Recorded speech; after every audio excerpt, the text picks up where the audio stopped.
오늘부터 갈라디아서 강해를 여러분들과 나누기를 원합니다.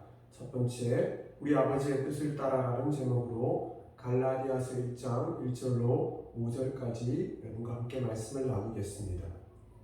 갈라디아서는 바울이 저자요 발신자임을 서론에서 분명히 밝히고 있습니다. 베드로는 성경에서 게바라 불리었지요. 베드로는 헬라식 이름이고 게바는 히브리식 이름입니다. 이처럼 바울은 헬라식 이름입니다. 그리고 바울의 히브리식 이름이 있는데 그것은 바로 사울이죠. 한때 이 이름에서 뜻을 풀이해서 바울이 큰 자에서 작은 자가 되었다라고 해석하기도 했었습니다. 바울이라는 사람은 교만한 사람이었는데 그가 작은 자, 곧 겸손한 자가 되었다라고 말하기도 한 적도 있습니다. 물론 그런 해석을 우리는 아무런 의미 없다라고 말할 수는 없습니다.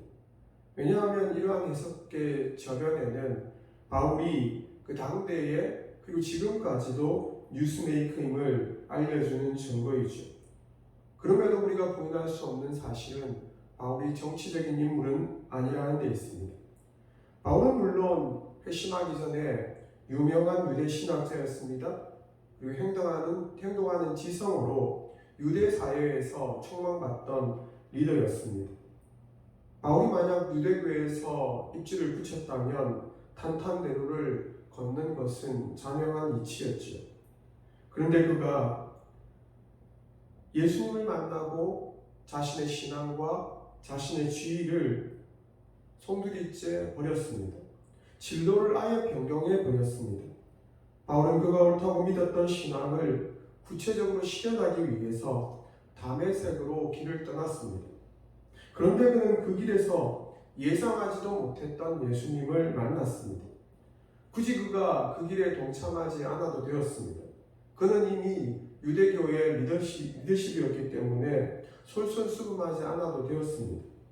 그러나 하나님의 섭리로 그는 순간의 선택을 따라서 다메섹 도상으로 가는 도중에 부활하신 예수님을 만났습니다.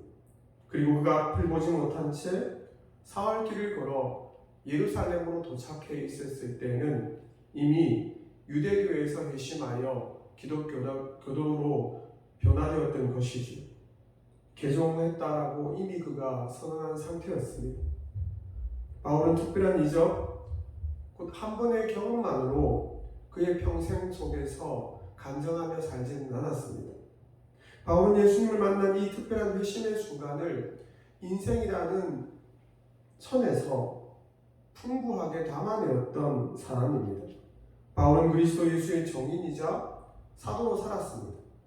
바울은 부활하신 예수님을 만나서 특별한 부르심을 받았습니다.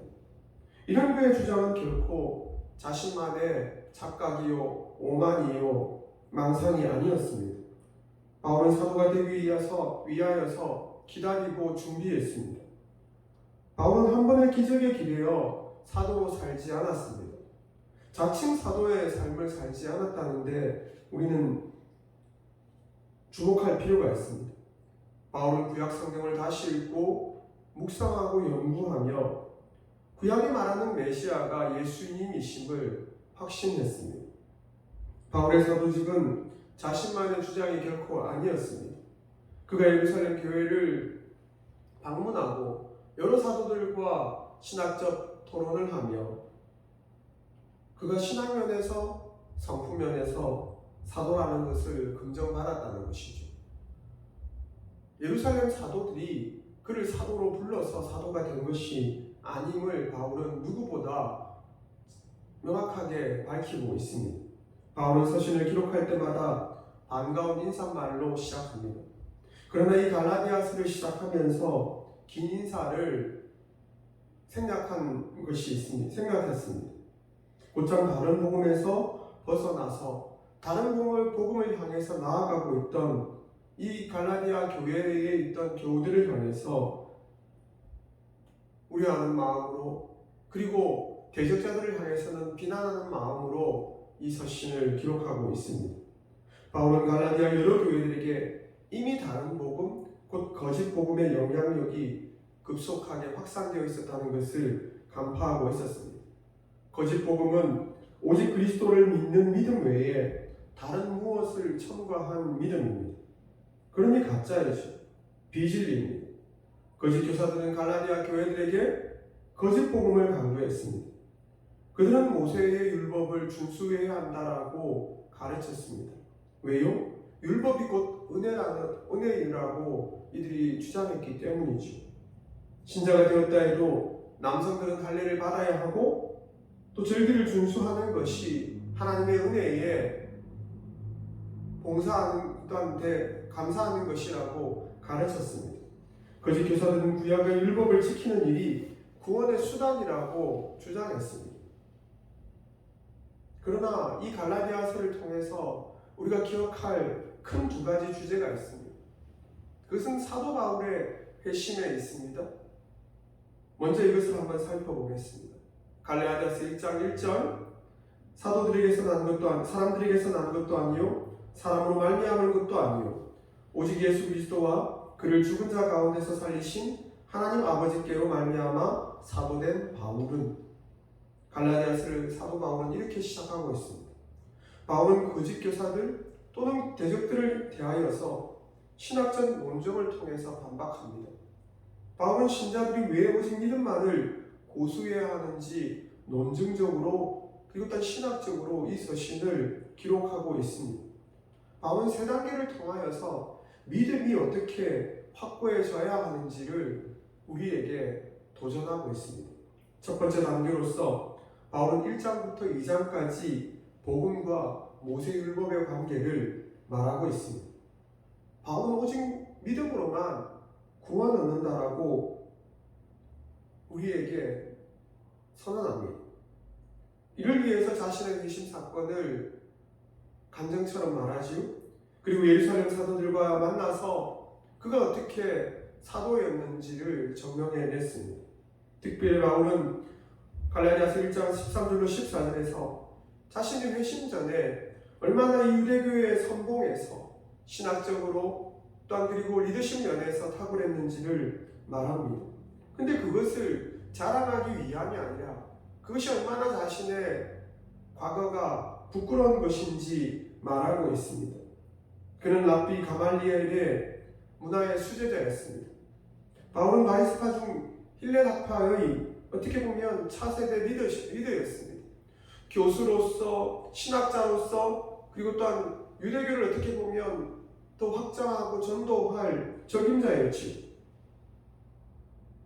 유대교만이 이 바울에게는 하나님의 은혜를 전하는 수단이라고 또 유일한 목적이라고 그는 여겼습니다. 그리고 이스라엘 민족만이 택한 백성이라는 강한 확신이 바울에게 있었던 것이죠.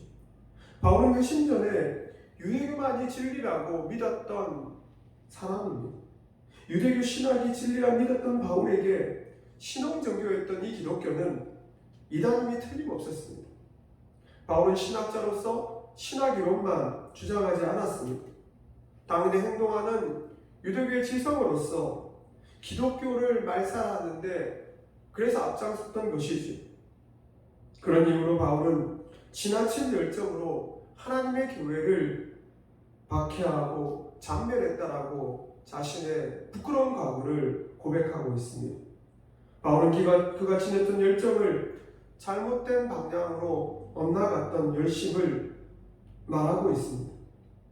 바울은 하나님을 사랑했지만 하나님이 세상, 곧 사람들을 사랑하신다는 마음을 헤아리지 못했다라고 고백하고 있습니다. 그랬던 바울이 어떻게 회심할 수 있었습니까? 그가 어떻게 예수의 증인으로 사도로 평생을 살아갈 수 있었을까요? 예루살렘 사도들은 바울을 만나고 그가 스스로 사도가 되지 않았다는 것을 누구보다 강하게 믿었습니다.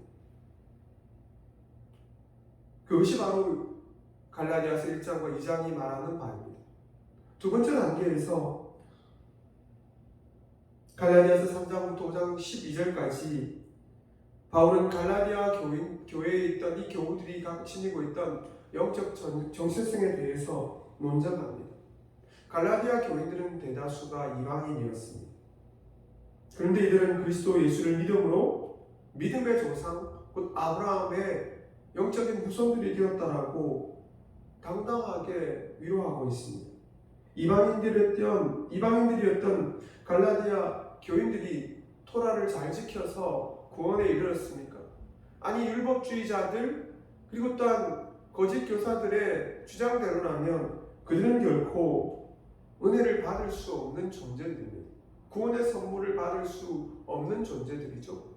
그런데 바울은 그리스도 예수로 말미암아 갈라디아 교회에 있던 모든 교우들이 구원의 선물을 받았다라고 위로하고 또한 확신을 주고 있습니다. 그리고 마지막 단계 5장 13절부터 6장까지 바울은 신자들이 하나님을 기쁘시게 하는 행위가 바로 이 아브라함의 믿음이라고 선언하고 있습니다.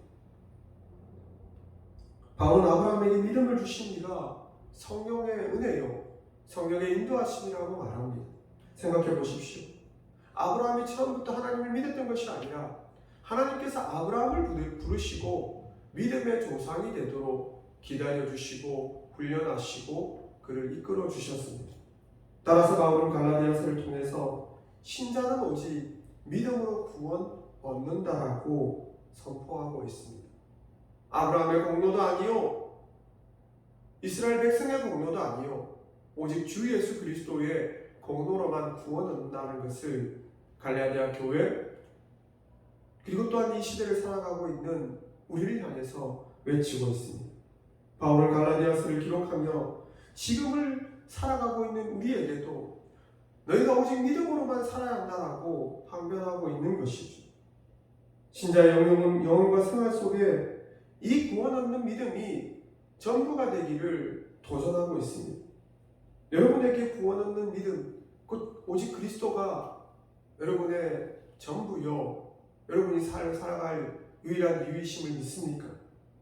갈라디아서는 예전에만 해도 바울의 초기 서신으로 알려져 있었습니다. 그런데 근래에는 바울의 후기 서신으로 받아들여지고 있습니다.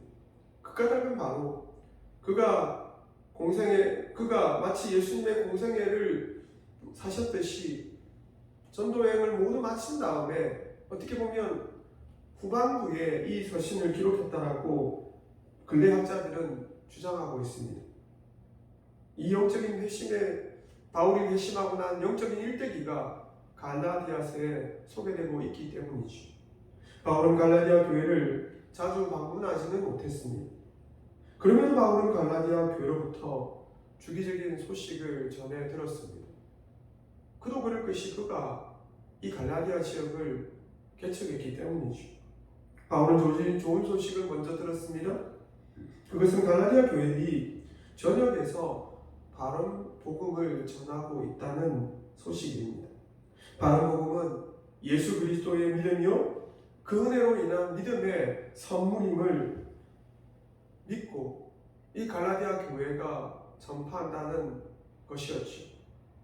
하지만 바울은 나쁜 소식도 전해 들었습니다. 거짓 교사들이 갈라디아 지역에도 따라와서 율법주의를 전하려고 했던 것이죠. 그들은 본래는 유대인들이었는데 회심한 자들입니다. 이들의 회심 속에는 거짓이 숨어 있었죠. 그들은 갈라디아 교회를 향해서 예수의 복음, 오직 믿음으로 얻는 구원이 부족하다라고 주장하기 시작했습니다. 부수적인 행위가 필요한데 그것이 바로 모세 율법을 지키고 거기서 말하는 절기를 지키는 것이 뒤따른다라고 말했죠. 바울의 대적들은 사도들이 가르친 복음만으로 구원에 이르지 못한다라고 얼음장을 놓았습니다. 심지어 바울의 대적들은 바울의 사도권에 대해서도 시비를 걸었습니다. 바울은 사도가 되기에 합당하지 못하다는 것이 그들의 주장이었죠. 종교적으로 윤리적으로 합당하지 못하다라고 비난했습니다. 바울은 이미 여러 서신서에서 자기의 과거 행적을 밝혔는데도 불구하고 그들은 바울의 사도성을 험침내고자 했던 것이지. 거짓 교사들의 눈으로 볼 때 바울은 변절자였습니다. 그들의 시각에서 볼 때 바울은 유대교 신학을 부정하는 자요, 하나님의 은혜를 부정하는 무례한 사람이었던 것이죠. 그들은 바울을 공격하면 기독교가 소멸될 것이라고 생각했습니다. 거짓 교사들은 초대교회는 예수님의 제자 공동체가 아니라 바울이 전한 바울교라고 인식하기도 했던 것이기 했습니다. 바울은 예수 복음은 오직 자신 스스로가 주장한 것이 아니라고 여러 서신들을 통해서 이미 강조했습니다. 갈라디아서를 통해서도 이 사도성을 주장하는 것이 그의 우월함, 그의 사도됨의 권위를 그냥 개인적인 권위를 주장하기 위해서가 아닙니다. 바울은 오직 믿음, 오직 은혜의 복음을 선포하기 위해서 하나님이 그에게 사도직을 맡겨주셨다는 것을 강조했습니다. 그런데 거짓 교사들은 예수 복음에 불순물을 첨가하고자 했죠. 예수님의 십자가 대속과 부활의 은혜보다 더 귀한 것, 더 소중한 것이 있다라고 가르쳤습니다. 그것이 바로 율법이었던 것이죠. 바울은 대적자들에게 논쟁하려고 하지 않았습니다. 오히려 자신이 이 받은 사도직이 하나님이 주신 은혜의 선물이라고 시작부터 외치고 들어갑니다. 바울은 사도직을 수여한 분이 예수의 제자들이 아니라는 것을 누구보다 잘 알았습니다. 바울을 사도로서 인정하지 못한다면 그리스도의 복음을 거부하는 것과 같다라는 이 표현도 바로 이 믿음에서 나온 것이죠. 그만큼 바울은 자신이 전한 복음이 예수의 복음임을 확신했습니다. 신자가 신자되는 확신 역시 예수의 부르심과 예수님의 약속에 근거한다는 것을 기억하십시오. 여러분이 예수님을 구원자와 왕으로 믿고 따르는 것은 여러분이 결단했기 때문이 아닙니다. 가족의 권유 때문도 아니요, 여러분이 모태신앙인 까닭도 아닙니다. 여러분이 잘나서도 아니지요. 오직 여러분 자신이 죄인됨을 주 앞에서 자각하고 예수의 구원자이심을 인식할 때에 그때 주님께서 여러분의 신자로 삼아주셨습니다. 바울은 예수님을 만나서 자신의 죄인됨을 철저히 인식했습니다. 오직 그뿐입니까? 여러분이 예수님을 인격적으로 만나면 여러분 자신의 모습을 먼저 보게 됩니다. 신앙이라고 하는 것은 자신을 알아가는 여행입니다. 동시에 신앙은 자기 자신을 하나님의 형상대로 회복하는 여정이죠. 알아가는 여정입니다. 그리고 무엇보다 예수님을 믿을 때에 예수님의 은혜와 평강을 누리게 된다는 것을 체험하는 시간이죠. 그리고 이 바울은 사도로 부름받은 것은 결코 망상이나 착각이 아니었습니다. 그는 회심하고 난 다음에 편안하게 살지 않았습니다. 그가 기독교로 개종했다고 해서 그의 삶이 행복했거나 우리가 볼 때 행복했거나 더 부유해졌다라고 성경은 밝히고 있지 않습니다. 오히려 더 그는 가난해졌고 더 많은 박해를 받았고 자신이 기독교인들을 박해했던 것보다 더 심한 맹대를 받기도 했습니다. 바닥에서 다시 살아야만 했습니다. 바울의 생애는 먼저 목회자로서의 부르심을 점검하는 기준이 되기에 충분합니다. 또한 신자 여러분이 하나님 앞에 받은 구원이 얼마나 진실한 것인지를 점검하는 계기를 이 바울의 부르심을 통해서 우리는 알 수 있을 것입니다. 신자가 영생을 얻었다면 분명한 삶의 변화가 있어야 된다고 바울은 우리에게 말하고 있기 때문이죠. 신자는 예수의 제자로 부름받았습니다. 여러분이 구원을 받았다면 예수의 제자로 살기 위해서 예수님을 닮아가시기를 소망합니다. 그리고 예수님을 증거하는 인생을 사시길 바랍니다. 바울이 사도로 부르심을 받았지만 그냥 자신의 지위만을 주장하는 것으로 그치지 않았지요. 바울은 예수의 증인으로 예수를 증거하다가 자신의 생애를 마감했습니다. 마찬가지 예수의 증인이 되기로 작정한 목회자들 역시 주님께서는 우리에게 모든 것을 포기하기를 요구하십니다. 그것이 바울의 소명을 통해서 우리가 본받고 따라야 할 본보기이지. 바울은 이 구원의 부르심을 갈라디아 교인들도 잘 알기를 원했습니다. 갈라디아 교회는 바울의 사도직을 처음에는 인정하고 존경했습니다. 그런데 그곳에는 유대주의적 율법주의를 권하는 거짓 교사들도 있었습니다. 에스카기도 사도 중에도 유대교회에서 회심한 그리스도인들 중에도 이 은혜의 복음을 오해하는 이들이 있었습니다. 바울은 갈라디아 교회가 바른 복음을 다시 각인하기를 원했던 것이죠. 갈라디아 교회는 바울이 1차 선교 여행에서 개척한 교회입니다. 따라서 1장 2절에 나오는 이 갈라디아 지역이 어느 곳인지 우리는 잘 성경을 통해서 알 수 있게 됩니다. 그 근거가 바로 사도행전 13장, 14장에 나와 있습니다. 거기에 보면 바울이 1차 선교 여행을 하는데 특별히 소아시아 지역, 갈라디아 지방에서 복음을 전하게 됩니다. 그때 비시디 안디옥, 그리고 루스드라, 이고니온, 더베 지역을 순차적으로 방문하고 그곳에 교회를 개척합니다. 바울이 수신자로 지목한 갈라디아 교회가 바로 이 지역에 흩어져 있었던 디아스포라 교회들입니다. 교회는 무엇으로 존재해야 합니까? 갈라디아 교회뿐만 아니라 더함교회, 이 지구상에 존재하는 주의 이름으로 모인 교회들은 무엇으로 존재할까요? 갈라디아서 1장 3절입니다. 하나님 아버지와 주 예수 그리스도로부터 은혜와 평강이 있기를 원하노라. 바울은 신자가 살아가는 모든 자리에 하나님의 은혜와 평강이 있기를 기원합니다. 그 은혜와 평강이 저와 여러분에게도 충만하기를 소망합니다. 바울은 은혜와 평강을 시작부터 갈라디아서를 기록하고 또 이 은혜와 평강으로 갈라디아서를 마무리했습니다. 은혜와 평강은 하나님의 성품이기 때문입니다. 은혜와 평강이 교회가 존재하는 이유이죠. 은혜와 평강은 교회가 드나드는 문이요, 나누는 컨텐츠요, 그리고 우리가 살아가는 이유임을 밝혀주고 있습니다. 바울은 은혜와 평강이야말로 모든 교회에게 나타나야 할 신의 성품이라고 말하고 있는 것이죠. 이 은혜와 평강이 있을 때에 잘못된 복음을 구별해낼 수 있습니다.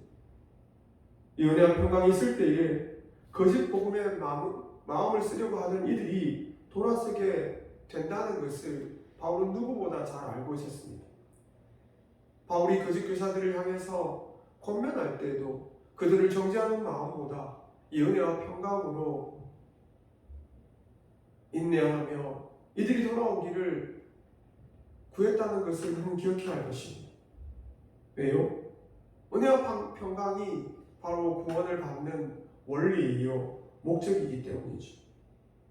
모든 그리스도인들이 다 함께 이 은혜와 평강을 누릴 때에 우리 가운데 다툼이 사라지고 갈등이 적어 없어지고 또 사람들을 타인을 향해서 높게 보고 낮게 여기는 마음이 생기게 될 줄로 믿습니다. 교회가 모이고 말씀을 나눈 다음에 목회자가 축도로 예배를 펴합니다. 그때도 마찬가지 이 은혜와 평강을 구하죠. 그것이 무슨 이유입니까? 바로 이것을 하나님께서 주신다는 믿음을 우리가 잃지 말자는 데 있습니다. 민수기 6장 24절로 26절에 제사장의 축도가 되었습니다. 또한 고린도 후서 13장 13절에서 바울이 외쳤던 기도가 축도가 되었습니다. 이 역시 마찬가지 목회자의 고유 권한이기도 하지만 동시에 하나님의 왕 같은 제사장된 여러분이 삶 속에서 구해야 할 진리라고 우리에게 알려주신 것이죠. 신자가 얻는 최고의 은혜가 바로 은혜와 평강임을 기억하십시오. 근데 이 은혜와 평강은 물질적인 복만이 아닙니다. 하나님의 은혜는 성부 하나님의 구속 계획이 성자 예수님을 통해서 특별히 십자가 사역을 통해서 우리에게 전수되었다는 것을 믿는 것이죠. 이것이 그런데 순간에 끝나지 않고 영원하다는 것을 성경은 우리에게 알려주고 있습니다. 바울은 이 진리를 붙들고 우리가 살아가고 갈라디아 교회를 향하여서 특별히 회복되기를 바랬던 것이죠. 여러분, 하나님과의 관계 속에서 왕과 백성이요, 아버지와 아들이요, 거룩한 나라요, 왕같은 제사장임을 늘 인식하고 살아가시니까 여러분이 하나님 보시기에 최고의 보물이심을 매일 감사하며 사시니까 이 사랑은 변함이 없기 때문에 여러분 평강을 얻었다라고 선언할 수 있습니다. 그렇다면 신자는 어떻게 이 은혜와 평강을 구체적으로 누리고 살아갈 수 있을까요? 그것은 바로 이 은혜라는 단어에서 유추해 볼 수 있습니다.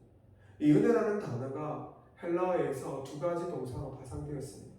먼저는 기쁨입니다. 기뻐하다라고 하는 이 카라, 기쁨이라고 하는 카라, 기뻐하다라고 하는 카이오가 바로 그것을 뜻해주고 있습니다. 하나님이 주시는 은혜와 평강 때문에 신자는 슬픔과 고난과 아픔 속에서도 기뻐할 수 있습니다. 사랑하는 여러분, 여러분 스스로에게서 영원한 생명을 얻을 만한 이유를 찾을 수 있나요? 기뻐할 수 있는 이유가 여러분에게서 매일매일 솟아나고 있습니까? 전염병이 아직 끝나지 않고 우리 주변을 돌아보면 정돈되지 않은 모습이 여기저기서 나타날 때가 한두 번이 아닙니다. 여러 가지 사회적 갈등, 경제적인 격차 때문에 우리의 마음이 분주하기 짝이 없습니다. 불안하기 짝이 없고 늘 어떻게 보면 무언가에 쫓기듯이 살아가야 합니다. 그러다 보니 사람들의 마음 속에 잃어버린 중요한 마음 하나가 있는데 그것이 바로 영혼을 갈망하는 마음입니다. 여러분 어떻습니까?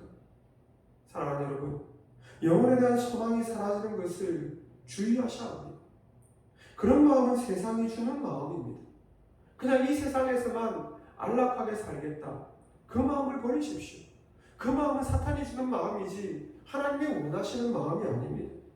여러분이 정말 그리스도 예수 안에서 은혜와 평강을 얻었다면 하나님만으로 기뻐하실 수 있어야 합니다. 신자된 저와 여러분은 오직 하나님의 은혜로 인해서 구원을 얻었고 그것 때문에 영원한 기쁨을 누린다는 것을 기억하십시오. 그리고 그 기쁨이 유지될 수 있도록 여러분 주의 말씀 앞에 예배의 자리 앞에 시간을 드리고 여러분의 건강이 어떠하든지 나아오셔야 합니다. 아는 것만으로 끝내지 마시고 기쁨을 실천하시기를 소망합니다. 여러분, 내가 어느 곳에 가면 기뻐해야 되겠다. 아니 그냥 그렇게 판단하지 마십시오. 여러분, 신자가 모이는 자리, 교회가 모이는 자리가 바로 기쁨의 근원임을 기억하시길 바랍니다. 그곳에 하나님이 계시고 하나님이 여러분의 기쁨의 근원이심을 부인하지 마시길 바랍니다. 그리고 이 은혜를 뜻하는 카리스에서 발생한 두 번째 동사에서 여러분 우리가 은혜와 평강을 유지할 수 있는 비결이 있습니다. 그것은 바로 감사입니다. 감사를 뜻하는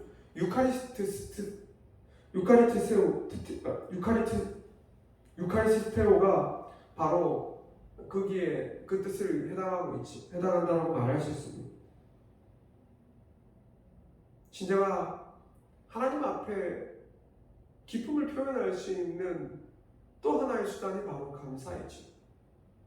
감사는 순종을 통해서 더 풍성하게 나옵니다. 하나님의 신자에게 갚을 수 없는 희생의 사랑을 베풀어 주셨습니다. 신자는 하나님 앞에 사랑의 빚진 자로 살아갈 책임과 의무가 있습니다. 여러분, 그렇기 때문에 우리가 우리의 것을 나누며 우리의 것을 희생하며 우리의 뜻을 포기하며 우리의 생각을 잠시 접어두고 복음 앞에 우리의 삶을 드려야 하는 것이죠. 믿지 않는 사람들의 구원을 위해서 직접 찾아가기도 하고 그리고 구원을 전하는 사람들과 함께 협력하며 복음을 전하는 일에 투신하는 것이 감사의 표현인 줄로 믿습니다. 세상 속에서 치열하게 일하며 원수 같은 가족이나 직장 동료와 호흡하기도 하고 때로는 식사를 할 수 있는 자리가 바로 이 복음에 감사하는 표현임을 기억하시길 바랍니다. 그것이 여러분의 의지에서 나온다지 않습니다. 오히려 하나님 앞에 받은 은혜와 평강을 기억할 때에 그렇게 할 수 있음을 기억하십시오. 그럴 때 감사가 폭포수처럼 쏟아져 나오기란 아마 힘들겠지요. 그럼에도 불구하고 주님이 감사라고 주신 명령 앞에 여러분 자신을 들으시기를 소망합니다. 왜냐하면 주님도 하나님의 뜻에 감사하는 삶을 사셨기 때문입니다. 갈라디아서 1장 4절입니다.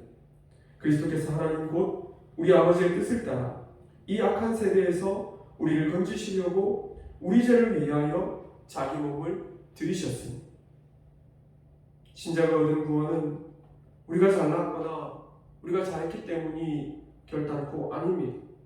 바울의 대적들은 율법의 은혜 때문에 자신들이 구원에 이르렀다라고 주장했습니다. 하나님이 이미 이스라엘 백성을 자녀 삼으셨고 그 근거가 율법에 있다고 가르쳤습니다. 따라서 예수 그리스도 대신 예수의 그리스도 대신과 예수의 십자가 희생 없이도 그들은 율법에 의해서 구원에 이룰 수 있다라고 주장했던 것이죠. 캐톨릭이 주장하는 바와 똑같습니다. 그러나 성자 예수님은 성부 하나님의 뜻을 따라서 성취하셨고 공생애를 사셨고 십자가에서 대속의 죽음을 당하셨습니다. 인류의 대속을 위해서 자신이 이성적으로 걸어갈 수 없는 그 은혜의 길을 갔던 것이죠. 십자가 대속이 저주가 아니라 은혜의 복음이 되도록 하나님의 뜻에 기쁘게 순종하셨습니다. 감사하게 순종하셨습니다. 그러므로 신자는 주의 은혜 앞에, 주의 평강 앞에 나아갈 때마다 감사하며 기뻐하며 나아가야 할 줄로 믿습니다. 바울은 은혜와 평강의 복음의 전달자로 갈라디아 교회 그리고 또한 우리 다음교회를 향해서 복음의 수혜자가 되었다는 것을 선언했습니다. 하나님이 주시는 약속이 변함없습니다. 하나님이 주신 이 약속이 영원합니다. 하나님이 주신 이 약속이 완전합니다. 이 믿음만이 이 악한 세대를 이기며 돌파할 수 있는 유일한 원동력이요 구심점임을 기억하시길 바랍니다. 오직 예수의 복음에 대해 다른 어떤 것을 첨가하지 마십시오. 여러분의 공로를 첨가해서 내가 구원받만 하기에 주님이 구원하셨다라고 자랑하지 마십시오. 여러분 속지 마십시오. 세상이 말하는 그 유혹에 귀 기울이지 마십시오. 교회가 틀렸고 복음이 틀렸고 예수 믿는 것 무슨 능력이 있냐고 외쳐대는 이 시대를 향해서 여러분 마음을 주지 마십시오. 여러분은 오직 예수의 십자가를 통해서만 진정한 기쁨과 진정한 감사를 드릴 수 있다는 것을 기억하시길 바랍니다. 바울은 그런 이유로 거짓 교사들을 맹렬히 비난했습니다.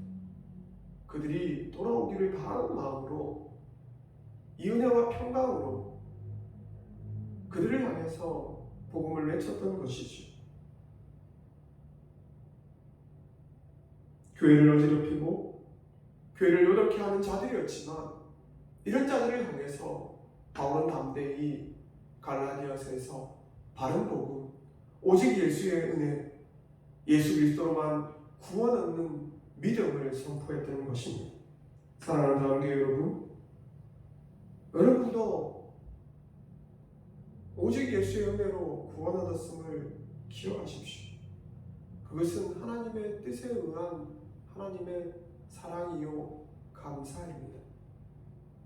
주 예수의 은혜와 평강으로 여러분이 이 세상을 살아가실 때에 기쁘고 감사하게 살아갈 수 있는 이유가 바로 여기에 있습니다. 그것이 세상의 유혹, 다른 복음에 유혹에 넘어가지 않는 유일한 기름을 기억하시길 바랍니다. 갈라디아서를 우리 함께 공부하고 묵상하며 여러분의 삶 속에 오직 예수, 오직 복음, 오직 은혜, 오직 감사, 오직 평강, 오직 기쁨만이 여러분의 삶의 주변에 중심에서 흘러넘치기를 소망합니다. 그럴 때에 주께서 우리를 향해 주신 이 하나님의 뜻이 여러분의 삶을 통해서 여러분의 주변 사람들에게도 은혜와 평강으로 흘러넘치기를 소망합니다.